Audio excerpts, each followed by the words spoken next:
So let's have a look now at how it is done, the UDP messaging in our code. So we are not working with the Ethernet interface, we are working with this ESP interface, which is the similar as the Wi-Fi, normal Wi-Fi interface. And there is this header file called the include, this one. But we haven't got anything like that in our project folder in here. You see, this is our project. And there is nothing like the file we are including. And what is this? The explanation is that this file is included in the operating system version 6. The same way, there is nothing like NTP clients as a separate file in here, no header file. That's also included in the operating system.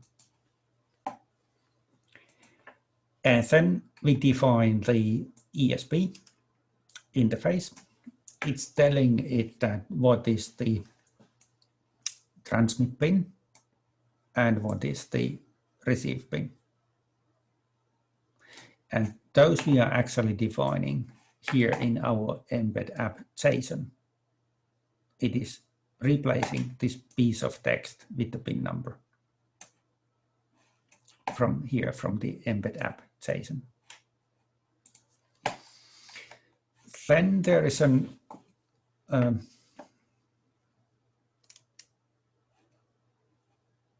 function.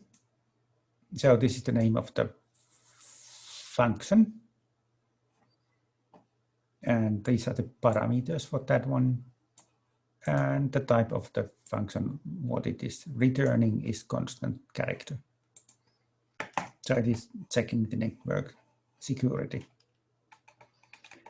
Then there is another one. There is a function with this name. It is scan demo. The parameter is the name of the parameter is, the type of the parameter is Wi-Fi interface, and then it got the name Wi-Fi.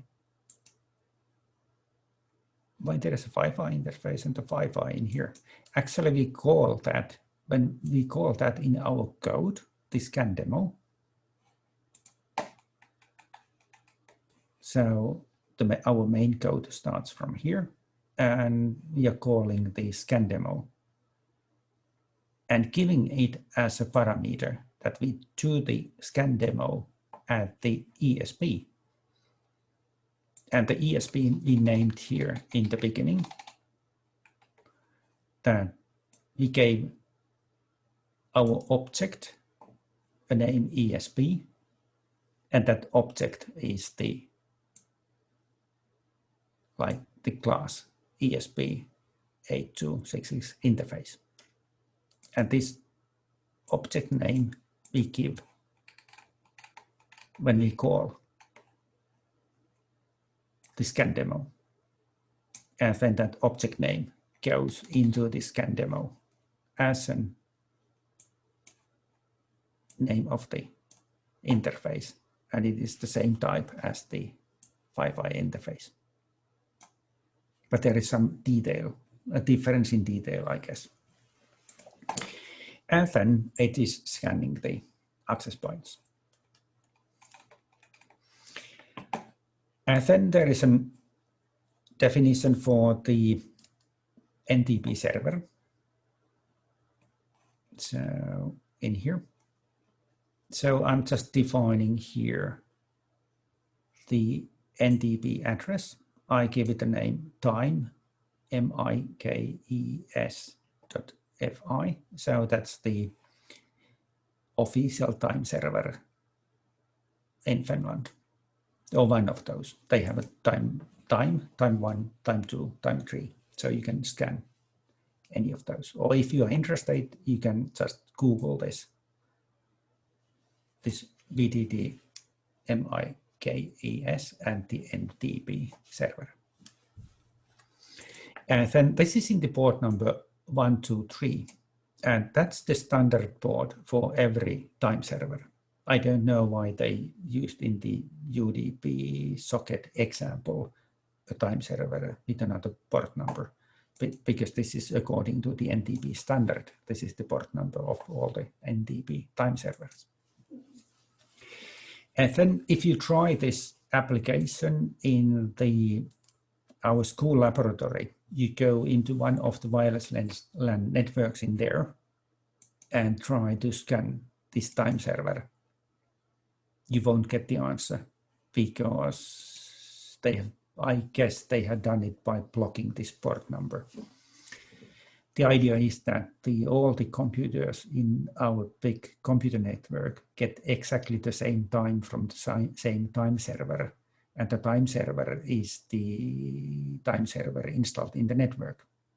So there is in one of the computers, there is a time server in hub network, and all the computers are getting the time from there. So this won't work in the school network if you try it in there. You need to know what is the IP address or name of our network time server in that network.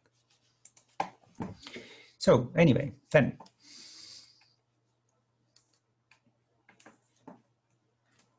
so I've named these a little bit different way than in that UDP example. So we define the socket address and its device IP. There is no,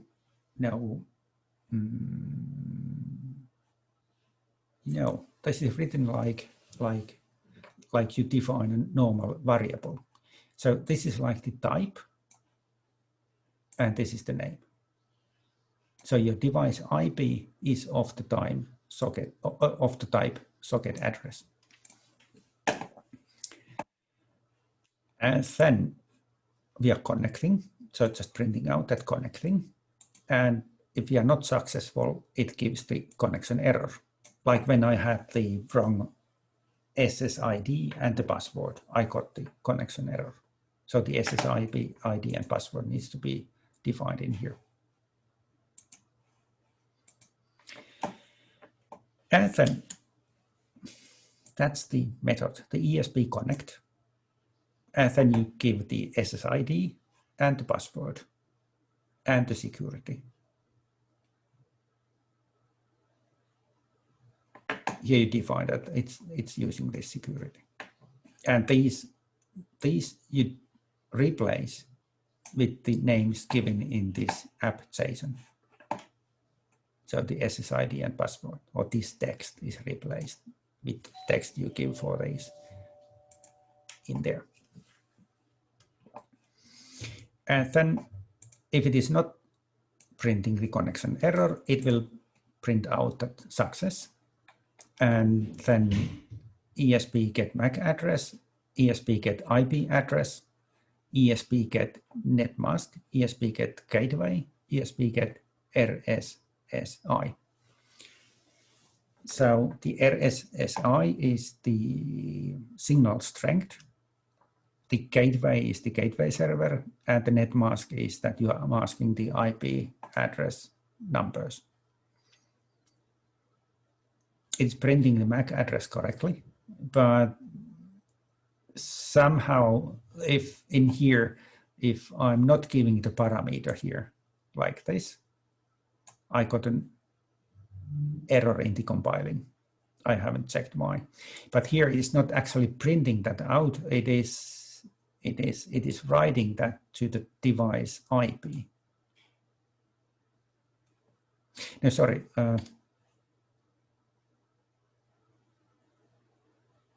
Yeah. So it's my IP address, which is the IP address I get from the DHCP server in that wireless LAN network. It is the server is giving me the IP address for my microcontroller board.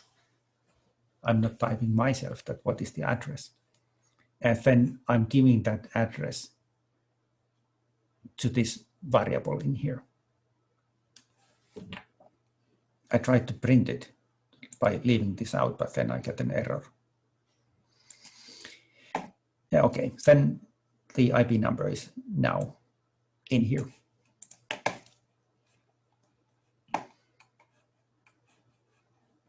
And then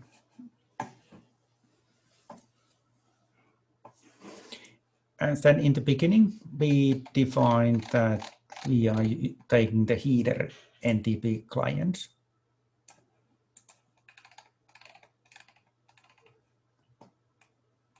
And then in that header, there is a definition for this NTP client type. So this is like the type, and then this is the name of our NTP client. And we are using the NTP client at with the object ESP, which is the Wi-Fi interface. So we are using NTP client with the Wi-Fi interface. And for this NTP client, we set the server. So NTP address, NTP port, which we defined there earlier. And then we will be reading the time variable. So the variable type is time t. That's one of the variable types in our operating system. We give it a name timestamp, and we give it a value NTP get timestamp. And then we get the timestamp from the NTP server. And if there is nothing, we print an error. And then if there is no error, then we print the timestamp. So current time is, and then type is characters. And then we do a method cTime on the variable timestamp. That's converting the seconds into years, months, days, hours, seconds. And that method is included in the operating system now.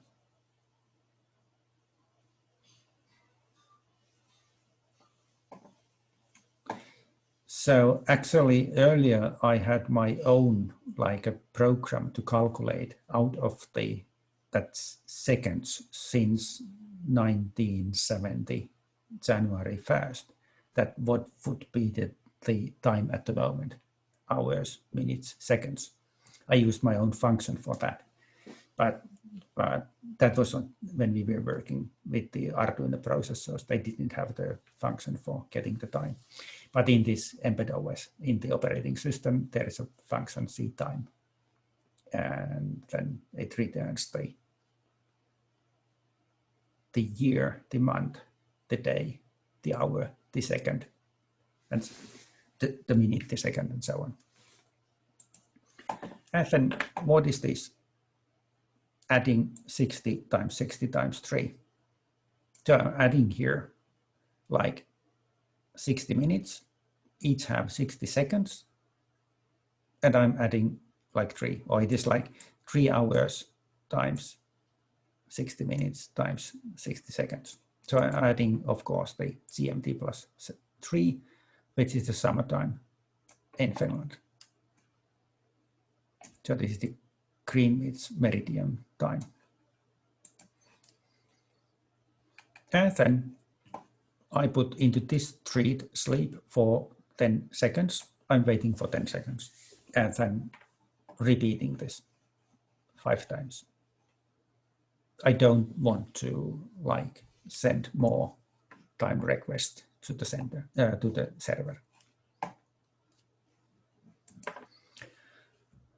Right, that was the code.